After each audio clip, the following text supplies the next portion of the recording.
Hello everyone, ચલો તો આજે હવે પહોંચ્યા આપણે ડે નંબર 10માં છેક પહોંચી ગયા છીએ અને તો સેકન્ડ મોસ્ટ આઈપી થિયરીમાં આવતા રહે. ગઈકાલે આપણે કમ્પ્લીટ કરી ગયા 3 ફેઝ હાફ વેવ રેક્ટિફાયર અને આજે હવે કમ્પ્લીટ કરીએ 3 phase full wave rectifier.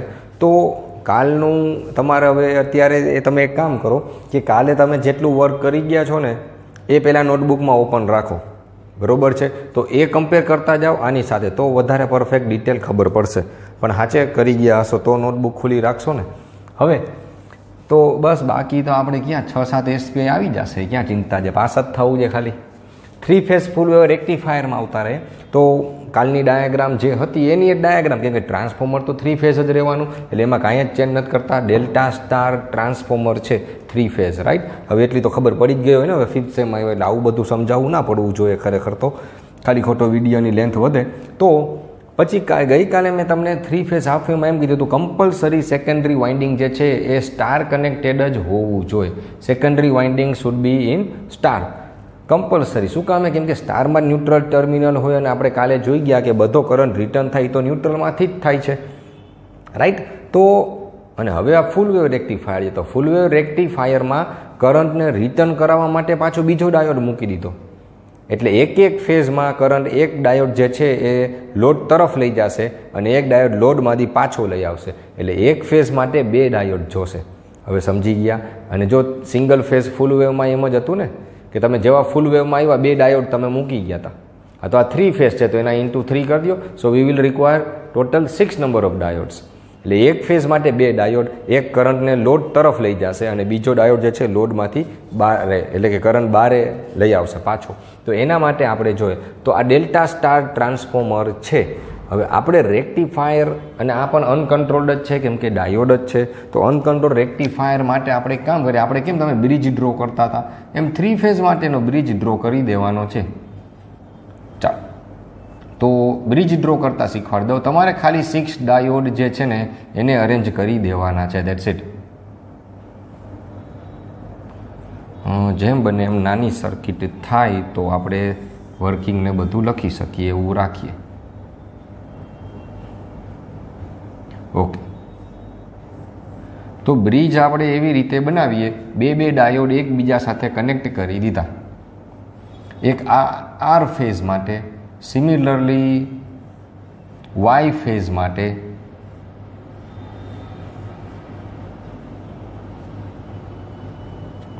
and similarly for B.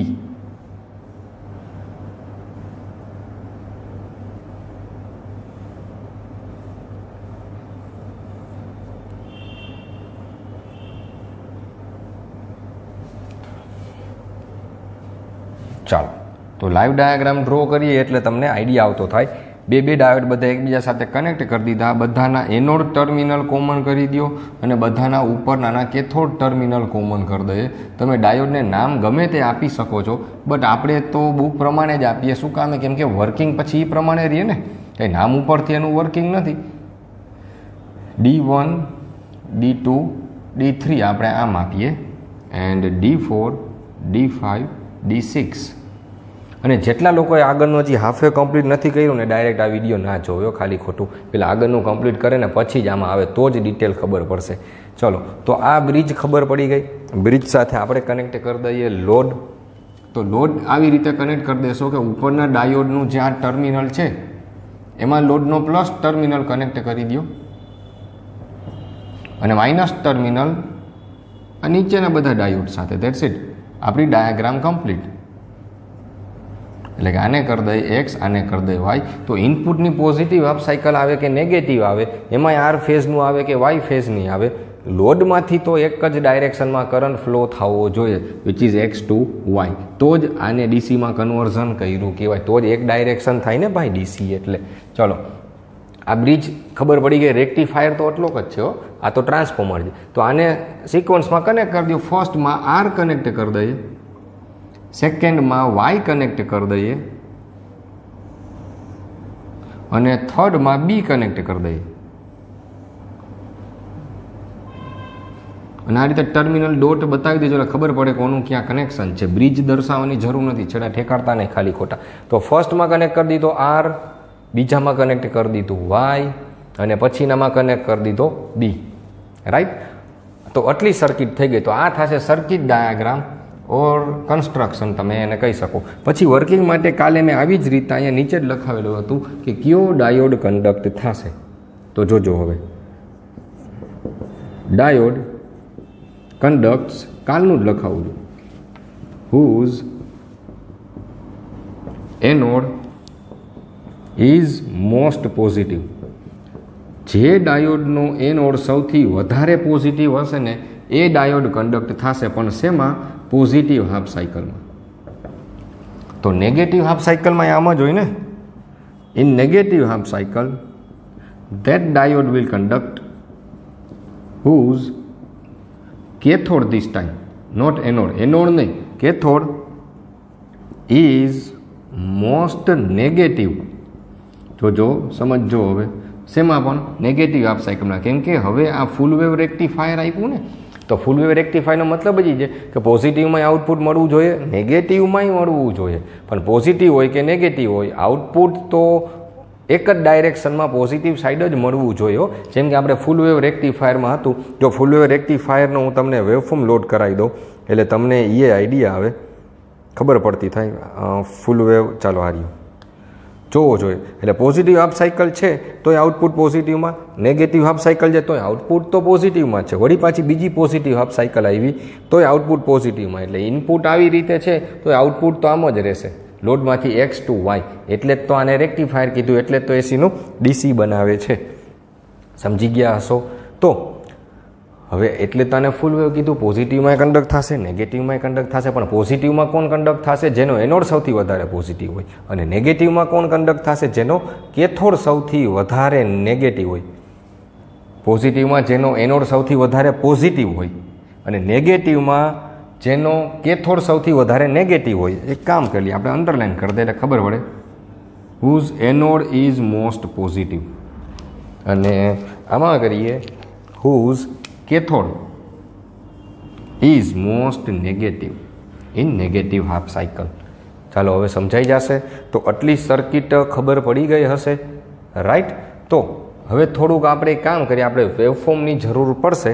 તો આટલાકમાં તમને દેખાશે નહીં, તો આપણે ચાલો કાલનો વેવફોર્મ સમજાવી દઈએ પહેલાં તો. ચાલો ઇનપુટ તો વળી પાછું હતું એમ જ, 3 ફેઝ ઇનપુટ વળી પાછું ડ્રો કરતાં શીખવાડી દઉં છું.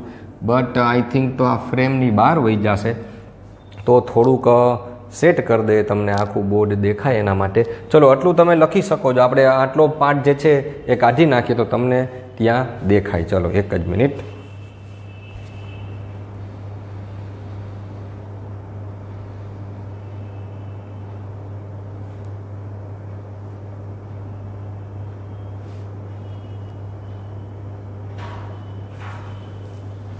ચલો રાઈટ. તો હવે સરખું જોઈ શકશો. ગમે આપણે પ્રાઇમરીની જરૂર નથી ને, આપણે તો સેકન્ડરીમાંથી લોડમાંથી કઈ રીતે થાય એ જ જોવાનું છે. તો હવે વેવફોર્મ વળી પાછા કાલે ડ્રો કરાવી દીધા હતા, વળી પાછા શીખવાડી દઉં હજી એકવાર, આ લાસ્ટ ટાઈમ. હવે ચલો આ રેફરન્સ લઈ લઈએ. સૌથી પહેલાં આરનો વેવફોર્મ ડ્રો કરો. અને આ કાલે જો કે શીખવાડી દીધા છે એટલે હવે ફરી પાછામાં ટાઈમ વેસ્ટ નથી કરતા. જેને નથી આવડતો એ લાસ્ટ વિડીયો જોઈ લે પ્લીઝ. એટલે આ વિડીયો ખાલી ખોટો લેન્ધી ના બને, એ જાતે એટલું કરી શકે છે. ચલો હવે તો ચલો આરનો વેવફોર્મ થઈ ગયો. ઓકે, પછી મેં તમને કીધું આ થયું 0 ડિગ્રી, આ 180 ડિગ્રી, આ 360 ડિગ્રી. બટ 0 અને 180ના 3 સરખા ભાગ પાડો, 60 ડિગ્રીના થશે. આરના 120 ડિગ્રી પછી વાયનો વેવફોર્મ હોય ને, 120 ડિગ્રી ફેઝ ડિફરન્સ હોય. એટલે આ આરનું 60 ને બીજું 60, અહીંયા 120 ડિગ્રી થાય. તો આર સ્ટાર્ટ થયો એના 120 ડિગ્રી પછી વાય સ્ટાર્ટ થાય. એટલે આનું આજ વેવફોર્મ આપણે અહીંથી સ્ટાર્ટ કરશી, બસ એટલો ખાલી ચેન્જ. આના પણ 3 સરખા ભાગ પાડી દેજો. ચાલો ગુડ. ચાલો તો આ થઈ ગયો વાયનો વેવફોર્મ. હાલો હવે સમજાઈ જશે. એટલે આરના 120 પછી વાય અને એના 120 પછી બી, એટલે આ 60 ને બીજું 60. એટલે અહીંથી બીનો ગ્રાફ સ્ટાર્ટ થશે.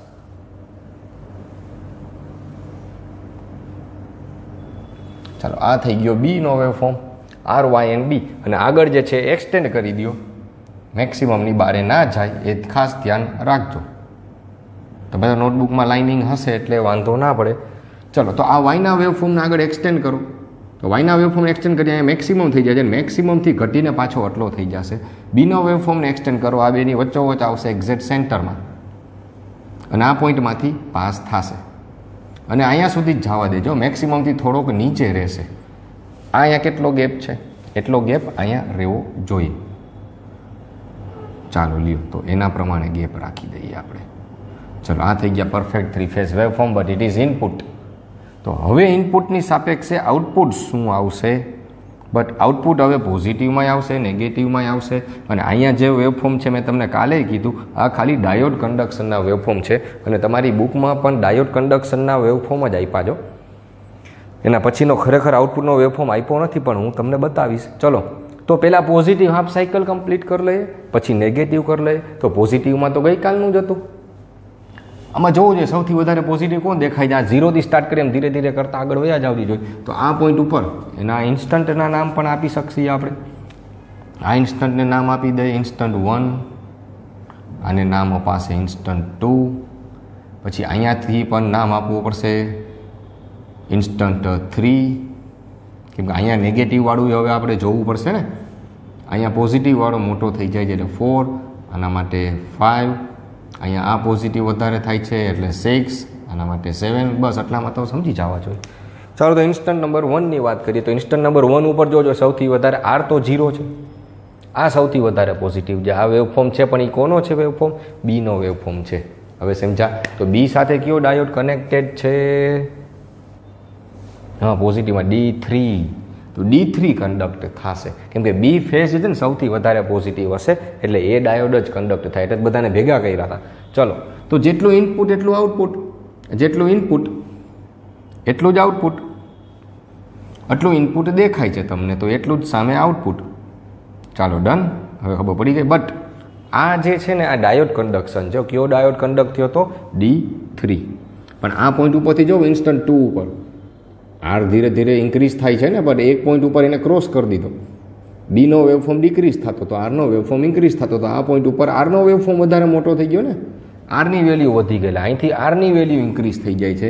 તો આર સાથે કનેક્ટેડ ડાયોડ છે ને એનો એનોડ સૌથી વધારે પોઝિટિવ થઈ ગયો એટલે હવે એક ઓન થશે. આ પોઈન્ટથી આર જ મોસ્ટ પોઝિટિવ છે અહીંયા સુધી. તો એટલા પોઈન્ટ સુધી આર સાથે કનેક્ટેડ હોય ને એ ડાયોડ ઓન થશે. તો જો આર સાથે કયો ડાયોડ કનેક્ટેડ છે? D1. એટલે આ રહેશે D1. હજી હમણાં કરંટ ફ્લો અને કન્ડક્શન બધું વ્યવસ્થિત મસ્ત સમજાવવા મજા આવે એવું. પણ આ પોઈન્ટ ઉપરથી ઇન્સ્ટન્ટ 4 ઉપર જાઓ. ઇન્સ્ટન્ટ 4 ઉપર તો વાયનો વેવફોર્મ પોઝિટિવ થઈ ગયો. તો આ પોઈન્ટથી આ ઇન્સ્ટન્ટ 6 સુધી હવે આ ડાયોડ ઓન રહેશે. પણ એ કયો ડાયોડ થયો? વાય સાથે કનેક્ટેડ હોય ને એ. વાય સાથે કયો ડાયોડ કનેક્ટેડ છે? R Y. આર આવી ગયો, વાય આવી ગયો. ઓકે, વાય સાથે કનેક્ટેડ છે D2. આ નેગેટિવ હાફ સાયકલ માટે છે. તમે એમ કહો અહીંયા કેમ ને? આ પોઝિટિવ હાફ સાયકલ માટે છે, આ નેગેટિવ હાફ સાયકલ માટે. એટલે આ ડાયોડ કન્ડક્ટ થતો હશે ત્યારે બાકીના રિવર્સ બાયસમાં હોય. એટલે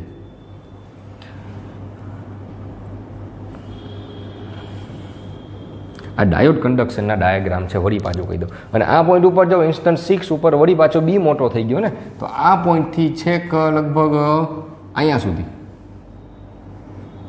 હવે બી સાથે કનેક્ટેડ હશે ને એ વેવફોર્મ આવશે. તો બી સાથે કયો ડાયોડ કનેક્ટેડ છે? વળી પાછો, જો કે પહેલાં તો કરી જ ગયા હતા આપણે. હા, D3 જોયું આવી રીતે. પણ આ તો ખાલી કરંટ સર્કિટમાં જ લઈ આવે છે બધાય. બારે કોણ લઈ જશે? તો બારે આ નીચેના 3 ડાયોડ લઈ જશે. એટલે તો 6 ડાયોડ જોયા આપણે. એટલે હવે જો ન્યુટ્રલ ટર્મિનલની જરૂર નથી. ન્યુટ્રલમાં ક્યાં કનેક્શન કર્યા? So now you can use delta transformer also.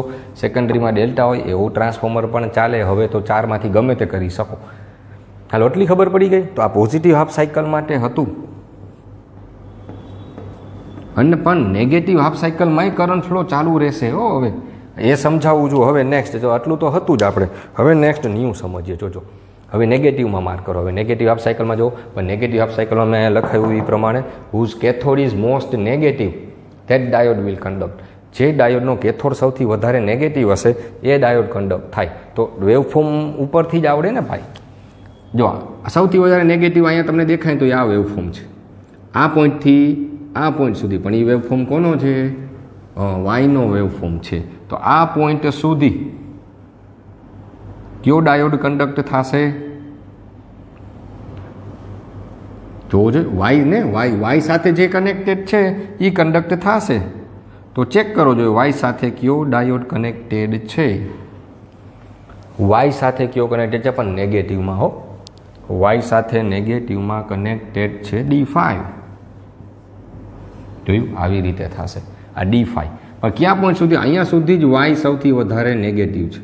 અહીંથી તો જો આ નેગેટિવમાં આવી ગયો, આ નેગેટિવ અહીંથી આ વેવફોર્મ નીચે આવી ગયો ને, પણ તો આ વેવફોર્મ કોનો છે? બી ફેઝનો છે. તો અહીંથી અહીંયા સુધી બી નેગેટિવ રહે છે. તો અહીંથી અહીંયા સુધી બી નેગેટિવ રહેશે.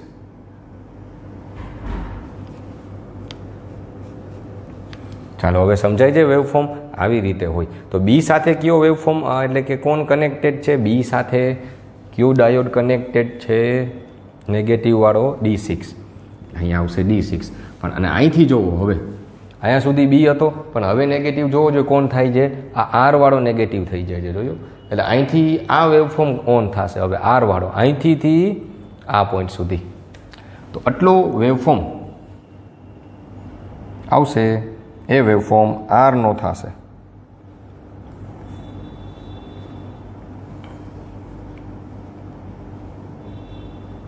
ચાલો ડન. તો આર સાથે કોણ કનેક્ટેડ છે? નહીં નેગેટિવ વાળો D4. અને અહીંથી તો વળી પાછું એ જ ઓન થઈ જાય ને, પાછું હતું એનું એ જ આગળની જેમ જ કોણ આવશે વળી પાછો? D5. અહીંયા કેમ D3 D1 D2 D5 D6 D4 વળી D5 D6 D4 M on રહેશે. ચાલો તો હવે સમજી શકતા હશો પોઝિટિવ અને નેગેટિવ. તો એટ અ ટાઈમ બે ડાયોડ કન્ડક્ટ થાય છે. જો કાલના ફીચર્સ લખી ગયા હતા નોટબુકમાં, એ કમ્પેર કરજો. એટ અ ટાઈમ બે ડાયોડ કન્ડક્ટ થાય છે. જો તો ઉપર જ્યારે D3 ઓન છે ને એ ડ્યુરેશનમાં D5 ઓન છે. અને જ્યારે D5 ઓન છે ને ત્યારે પછી D1 એ ઓન થાય છે. એટલે કોઈ પણ એક લાઇન ઉપર કટ કરો છો તો બે ડાયોડ ઓન હશે. જો અહીંયા D3 D5 ઓન છે, અહીંયા D1 D5 ઓન છે, અહીંયા D1 D6 છે, અહીંયા D2 D6 છે, D2 D4 D3 D4 D3 D5 એમ હોય. એટલે એટ અ ટાઈમ બે ડાયોડ કન્ડક્ટ થશે. કેમ કે એક ડાયોડ જે છે કરંટને લઈ જતો હશે ને તો બીજો રિટર્ન કરતો જ હશે. હવે સમજા? એટલે ડબલ આઉટપુટ ને બધું થઈ ગયું. એટલે તો એને ફૂલ વેવ કીધું. પણ બુક પ્રમાણેનું પૂરું. હવે આપણે ડિટેલમાં સમજીએ કે કરંટ ફ્લો ને સિક્વન્સ એ તો એમાં કાંઈ નથી. હવે હું તમને સમજાવું જોજો. હવે કાલ આપણે કરતા હતા ને કરંટ ફ્લોની આખું ડાયરેક્શન, લોડમાંથી પાછો રિટર્ન ને બીમાંથી પાછો, એવી રીતે જ પાછું કરીએ. જોજો હવે વ્યવસ્થિત સરખી રીતે. તો સૌથી પહેલાં અહીંથી આપણે સ્ટાર્ટ કરીએ. સ્ટાર્ટ પોઈન્ટ ગમે ત્યાંથી ન્યુટ્રલથી સ્ટાર્ટ કરાય ને, પણ એનો સ્ટાર્ટ આપણે અહીંથી કરીએ છીએ કરંટ ફ્લોની ડાયરેક્શન સમજવા માટે. મતલબ એમ નથી કે ન્યુટ્રલમાંથી કરંટ નીકળે જ. આ બાજુ સમજાવવામાં વાંધો. ચલો D3 થી સ્ટાર્ટ કરીએ. તો સૌથી પહેલાં કયો ડાયોડ ઓન થઈ ગયો છે? D3. જોજો હવે તો બીમાંથી કરંટ જાશે સીધો D3માં. તો D3માંથી લોડમાંથી X2Y. પણ હવે વાતી કે આ 3માંથી રિટર્ન કોણ? તો જો હવે નેગેટિવ હાફ સાયકલ આવી ગઈ હશે ત્યારે જો કયો ઓન છે? જ્યારે D3 ઓન હતો ને ત્યારે બીજો પણ સાથે ઓન હતો જ, તો જ કરંટ ફ્લો થવા દે ને. કોણ ઓન હતો એની સાથે? D5 ઓન હતો. એટલે રિટર્ન D5માંથી થશે. હવે સમજા? D5માંથી પાછો જશે D1માં. તો D1 એટલે કે એ કોણ છે? R. ત્યાંથી વળી પાછો X2Y. X2Y પણ હવે કયો ડાયોડ ઓન થઈ ગયો? D1 પછી D6 ઓન થઈ ગયો. એટલે રિટર્ન થશે D6માંથી. જોયું? આવું ઇન્ટરેસ્ટિંગ, આવું મસ્ત મજાનું છે ને. હવે ડિટેલ આવડતું જ હોવું જોઈએ. D6માંથી ક્યાં જશે? D2. તો D2 સાથે તો Y હતો ને એટલે અહીંથી હવે બહાર નીકળશે D2માંથી વળી પાછું લોડમાંથી તો X2Y જ પોઝિટિવ હોય કે નેગેટિવ હોય. પણ હવે D2 પછી હવે આવશે D4 એટલે રિટર્ન થશે D4માંથી અહીંથી. હવે સમજી ગયા? આવી રીતે D4માંથી પાછો જશે. હાલો હવે સમજાશે? D4માંથી પાછો જશે D3માં. એટલે અહીંથી રિટર્ન થશે, આ ન્યુટ્રલ સુધી આ પહોંચાડશે. ચાલો ડન. વળી પાછું D3 એટલે વળી પાછું એ તો આ એક સાયકલ કમ્પ્લીટ, એનું પાછું સ્ટાર્ટ થઈ ગયું. હવે સમજી શક્યા? આવું બધું ડિટેલ હતું. વન્સ મોર ચલો ફરીથી એકવાર સમજીએ. હવે સ્પીડમાં જાય. જોજો હવે અહીંયા D3 D5 ઓન છે. તો જોજો હવે અહીંથી કરંટ D3માંથી જશે ને D5માંથી રિટર્ન. D3માંથી D5માંથી રિટર્ન. D5 પછી તરત ફટાફટથી જોઈ લો D1. અહીંથી રિટર્ન થશે તો D1 એટલે અહીંથી પાછો અંદર લઈ આવશે. D1 પછી D6 તો D6માંથી બહાર. D6 પછી કોણ આવે છે? D2. તો અહીંથી આમ D2માં જશે. એ લોડમાં X2Y D2 પછી નીચે D4 તો D4માંથી પાછો રિટર્ન D4 પછી જે વળી પાછો D3 એક સાયકલ પૂરી થઈ. એટલે આવી રીતે એટલે કરંટ કન્ડક્શન છે ને આવી રીતે કહેવાય આને D3 D5 D5 D1 D3 D5 D5 D1 D1 D6 D1 D6 D6 D2 પછી નીચે આવી જાય D6 D2 D2 D4 D2 D4 પછી D2 D4 D4 D3 D4 D3 D3 D5 તો D3 D5 એ તો પાછા અહીંયા આવી ગયા આપણે જો આ સાયકલ ઓન ને ઓન. હવે સમજા એટલે આવી રીતે કરંટ ફ્લો ઓન ને ઓન જ રહેશે. તો તમે એમ કહો આ તો ડીસી છે તો નીચે કેમ આવ્યું, પણ આ આઉટપુટનો વેવફોર્મ જ નથી ભાઈ, બુકમાં આ જ આપ્યો છે, આ કોઈને સમજાતું જ નથી, કોઈને ખબર જ નથી પડતી એટલે. હવે સમજા આ તો ખાલી ડાયોડ કન્ડક્શનની ડાયાગ્રામ છે કે કયો ડાયોડ કયા ટાઈમથી કયા ટાઈમ સુધી કન્ડક્ટ થાય છે. ઓરિજિનલ વેવફોર્મ તો આઉટપુટના તમારી બુકમાં કે ક્યાંય છે જ નહીં, હમણાં તમને બતાવવું એટલે તમને આઈડિયા આવે. ચાલો તો આટલું તો આપણે કાંઈ એક્ઝામમાં કંઈ બીજું એક્સ્ટ્રા લખવાની જરૂર નથી, તમને સમજવા માટે હું હમણાં વેવફોર્મ બતાવું છું. હાલો હવે ખબર પડી જશે, ફટાફટ ફરીથી એકવાર કરી લે. D3 આમાં જોતા D3 D5 એટલે D3 હાલો Bમાંથી D3 D3 D5માંથી રિટર્ન D5 પછી D1 અહીંથી રિટર્ન થઈ ગયો પછી D1 D1માંથી D6 D6માંથી રિટર્ન D6 પછી D2 D2માંથી D4 ત્યાંથી પાછો રિટર્ન D4 પછી વળી પાછો આવી ગયો D3. આ ત્રીજી વાર કરાયું અને હવે તો આવડી જવું જોઈએ. અને હજી ના આવડે તો ઓનલાઈન એડવાન્ટેજ છે ને, ફરીથી વિડીયો જોઈ લ્યો એકવાર, બીજું શું એમાં. ચાલો ડન, પરફેક્ટ, મસ્ત મજાનું આવડી જશે. અને હવે હું તમને એક વેવફોર્મે લોડ કરાવું તો ખરેખર આઉટપુટ ખરેખર છે શું, બરોબર, અને એના ફીચર્સ જોઈ લઈએ આપણે. તો એટ અ ટાઈમ બે ડાયોડ કન્ડક્ટ થાય છે, એના ફીચર્સ લખવામાં ધ્યાન રાખજો. પછી એક ડાયોડ, હવે હા ડાયોડ તો 120 ડિગ્રી માટે જ કન્ડક્ટ થાય જો એક જો અહીંથી ડાયોડ D1 ઓન થયો તો અહીંયા સુધી ઓન રહ્યો હતો, ટોટલ ડ્યુરેશન તો 120 જ રહી ને. એટલે એક ડાયોડ 120 ડિગ્રી માટે જ ઓન રહે છે, પણ એટ અ ટાઈમ એની સાથે બીજો ડાયોડ પણ ઓન હતો. એટલે ખરેખર આઉટપુટ વેવફોર્મ લેવા જાય તો એ 60 ડિગ્રીના વેવફોર્મે આવે. જેટલું ઇનપુટ જેટલું ઇનપુટ છે ને એટલું જ આઉટપુટ આવે, પણ ઉપર આવે. એટલે જોજો હું આમાં ફેરફાર કરી દઉં, તમે તો હવે આવી રીતે પોઝ કરીને ડ્રો કરી લેજો, આમાં થોડાક ફેરફાર કરી દઉં. હવે છે ને આના વેવફોર્મ આના આખા વેવફોર્મ છે ને બધા ઉપર લઈ જાઉં.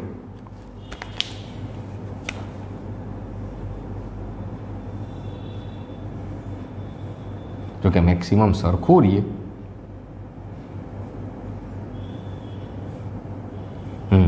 આવો વેવફોર્મ આવે.